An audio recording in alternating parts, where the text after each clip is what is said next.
నిశ్శబ్దమైన హిమాలయ గుహ. మంచుతో కప్పబడిన పర్వత శిఖరంలో ఒక చిన్న గుహలో గురువు ధ్యానంలో కూర్చున్నాడు. చుట్టూ నిశ్శబ్దం. కేవలం గాలి శబ్దమే వినిపిస్తోంది. దూరంలో శిష్యుడు అర్జున్ గుహలోకి నడుచుకుంటూ వస్తాడు.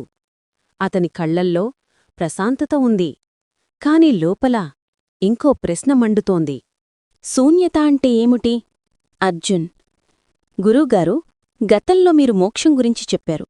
ఇప్పుడు మీరు శూన్యత స్థితి గురించి చెబుతున్నారు.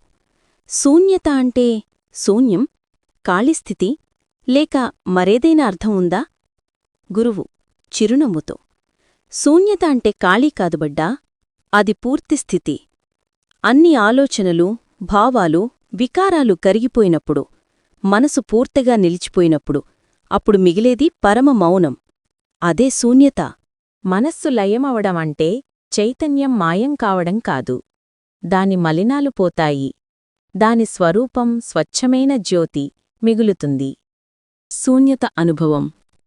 అర్జున్ గురువు చెప్పినట్లే ధ్యానంలో కూర్చుంటాడు.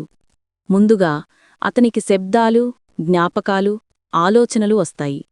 తర్వాత వాటన్నింటిమీద సాక్షిగా నిలుస్తాడు. కొన్ని క్షణాల్లో ఆలోచనలు ఆగిపోతాయి. కేవలం మౌనం మాత్రమే మిగులుతుంది. అతనికనిపిస్తుంది, నేను లేను, కాని నేను ఉన్నాను. నరేషన్ మృదువుగా: అది ఆ స్థితి.